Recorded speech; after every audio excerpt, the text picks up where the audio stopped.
Where history began, history today is made anew. In lands at once timeless and changing, fabled and mysterious, yet as sharply real as a headline, the lands of the Middle East.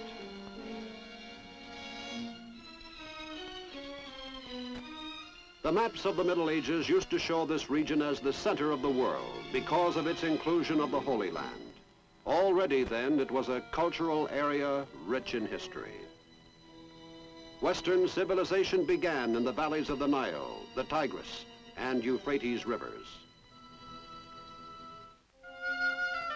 Here, men learned to domesticate animals, to farm the soil, to write, to make laws, and to worship one God. For three of the world's great religions germinated here: Judaism, Christianity, and Islam.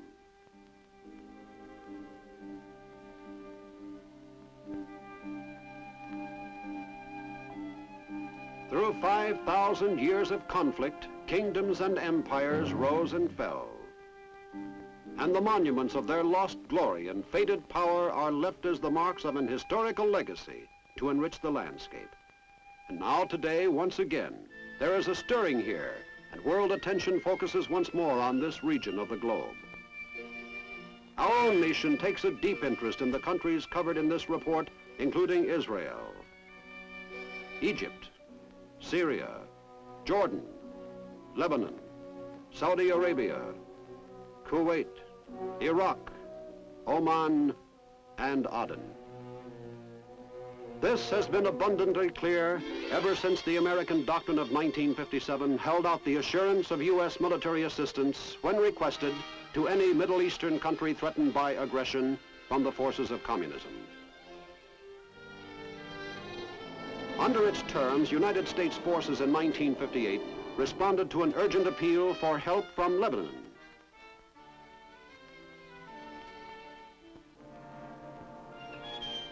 Why this interest in the Middle East? One reason is its location. It is a world crossroads, a sea, land, and air bridge connecting the three continents of Europe, Asia, and Africa. Then there is the area's immense supply of oil, about 2/3 of the world's known reserves. From this supply, it furnishes 3/4 of Europe's oil needs and almost all those of the Far East. In world affairs, too, these states are playing an increasingly significant role. They frequently take a united stand on issues and exert a powerful influence on other states. Thus, the majority of nations in this area making up the Arab bloc can have considerable impact on world attitudes and decisions. The area which, for all these reasons, figures so importantly in the course of world history today is not one solid entity. There are divisions, some of them deep and ancient, some born of the troubled present, which pit nations and groups of nations and groups within nations against each other.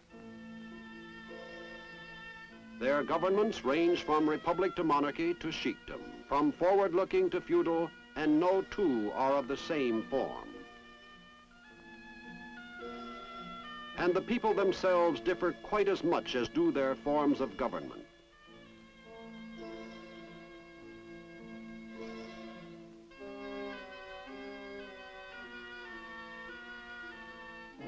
The most explosive issue of all is the existence of the State of Israel.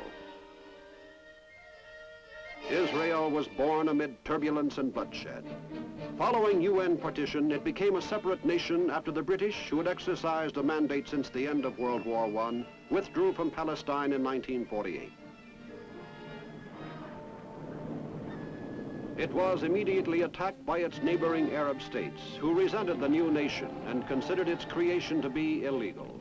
Israel successfully beat off the attacks, and a series of armistice agreements worked out by the United Nations brought an end to organized warfare in 1949.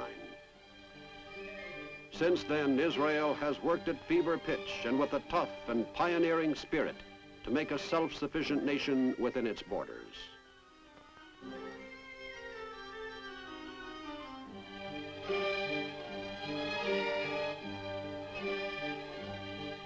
Penniless Jewish immigrants, bringing with them the varied languages, skills, and customs of the countries of their birth, have been absorbed and provided with shelter, food and jobs.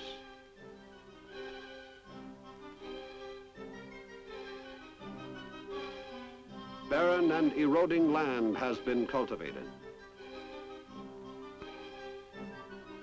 Determined efforts in irrigation and specialized projects with cattle have promoted an agricultural program which today produces a plentiful supply of basic food.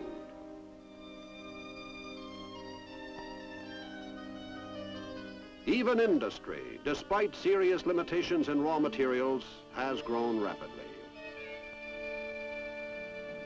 At variance with this picture are the camps outside Israel's borders, where more than 1 million Arab refugees maintain a miserable existence and demand the right to return to the homes in Palestine from which they say they were dispossessed during the war.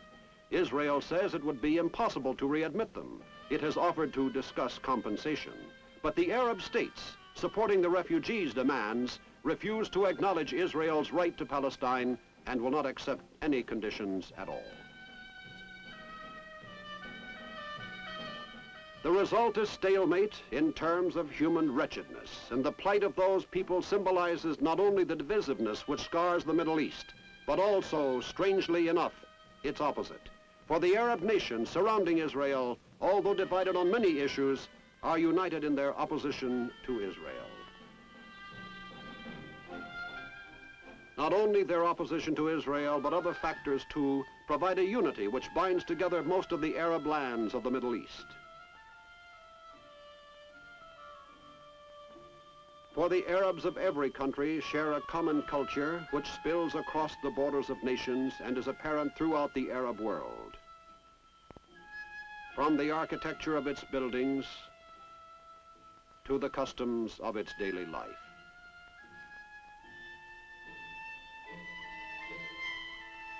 Much of this cultural unity stems from the Arab language, the tongue most commonly used in the area. It is something more than a bond uniting the Arab world. It reflects the tradition and customs of that world.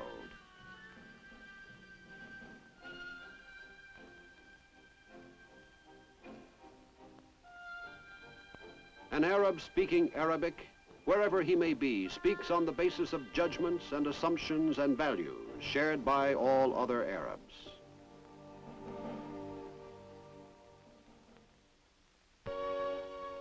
Religion is another socially cohesive force. There are Christian groups, particularly in Lebanon, and to a lesser extent in Egypt. And there are, of course, the Jews in Israel. But the overwhelmingly dominant religion in the Middle East is Islam, the powerful faith founded by the Prophet Muhammad 1,400 years ago. 5 times a day, a call from the minaret atop the mosque, which is the center of community life in every village and city, summons the faithful to prayer. And in home and mosque and field, Muslims kneel and face Mecca, the holy city in Saudi Arabia where Muhammad was born. It is a common sight, for Islam is a faith which pervades the daily lives of the people, and its Bible, the Koran, spells out with precision the details which form the basis of their law and culture. It is a faith built upon the acknowledgement of one God, whose name in Arabic is Allah, and throughout the Muslim world it teaches a unifying peace through submission to Allah's will.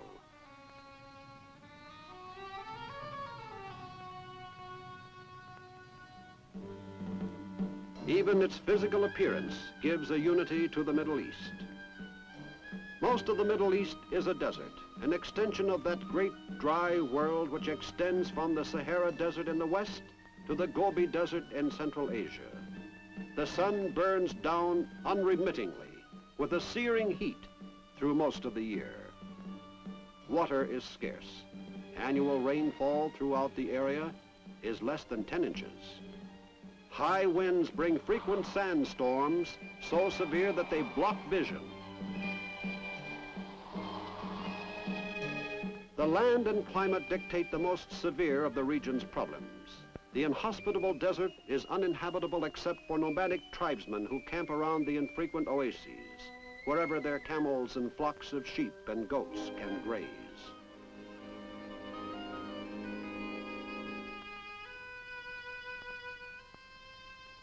Most of the people live by farming the narrow, crucial bands of fertile land which stretch along the few rivers, or in even smaller regions made arable by irrigation. And most of these farmers are sharecroppers, heavily indebted to the wealthy landlords who own the good land, tilling the reluctant earth with methods unchanged in 1,000 years or more.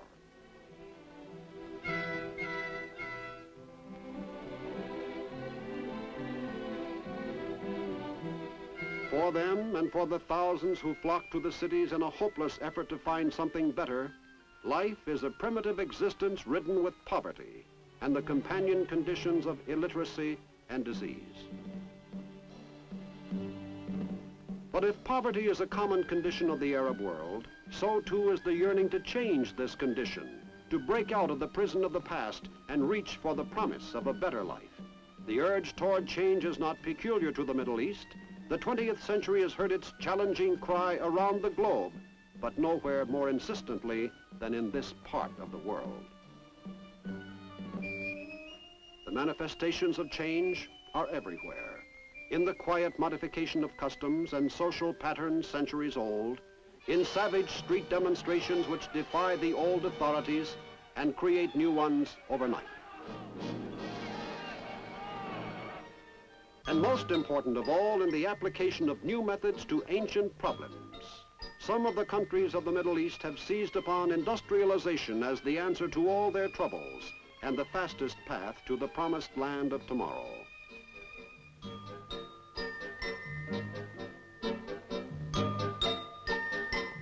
In the countryside, land reforms and introduction of better farming methods are in many places combining to improve the lot of the farmer and increase his output.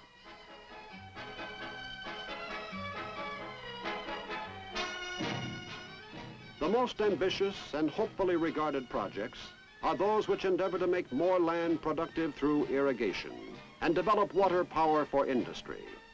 Most widely known such project is Egypt's construction of the Aswan High Dam on the Nile. Begun in 1960, it reached its first stage of completion in 1964. Construction on the dam was begun with help from the Soviet Union. It was not Russia's first foothold in the strategic Middle East. Egypt's President Nasser had provided that several years earlier by turning to the USSR for military assistance and equipment. And neither was it the last. The influence of the communist world has been widely felt.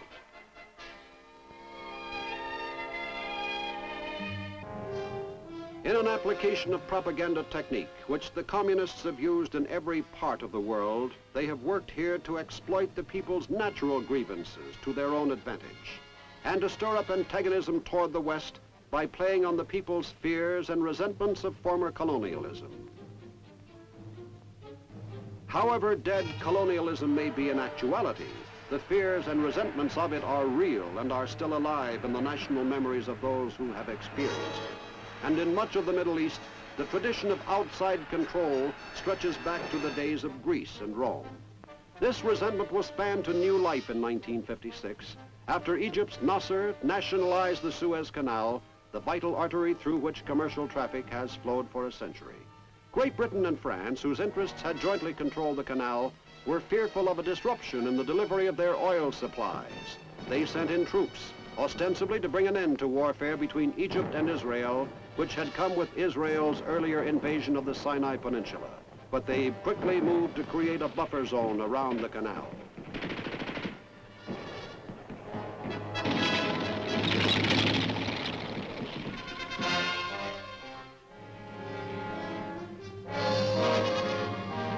Withdrawal of these forces was finally achieved, but a residue was left behind of new bitterness toward Western policies in the Middle East.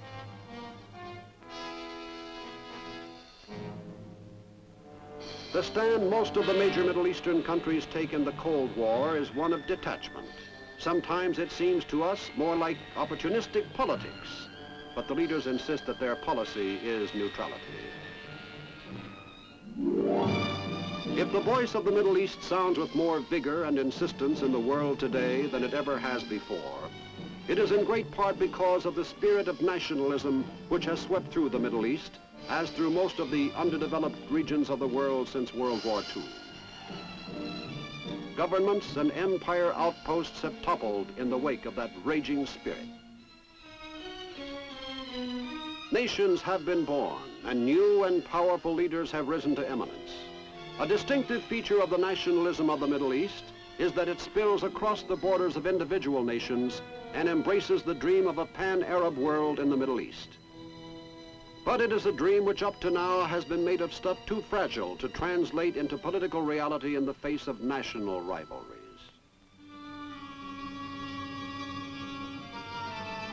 The most ambitious attempt, the union of Egypt and Syria in a single state, the United Arab Republic, lasted for 3 years, until Syria withdrew in 1961, complaining of Egyptian domination. But the dream of Arab unity endures, as evidenced by summit conferences, which are held frequently among Middle Eastern heads of state to discuss and attempt practical solutions to their problems. There are problems aplenty, problems left from the long and bitter past, problems such as the ever-present and explosive deadlock with Israel, woven into the violent fabric of the present, problems on which the course of the future depends, notably the challenge to tame the desert. And make its rich oil deposits work for the benefit of all the people, instead of the relatively few who enjoy those rewards now. As it moves to meet these problems, the world feels the stirring, as centuries ago men felt the stir of great events in the desert lands where history began.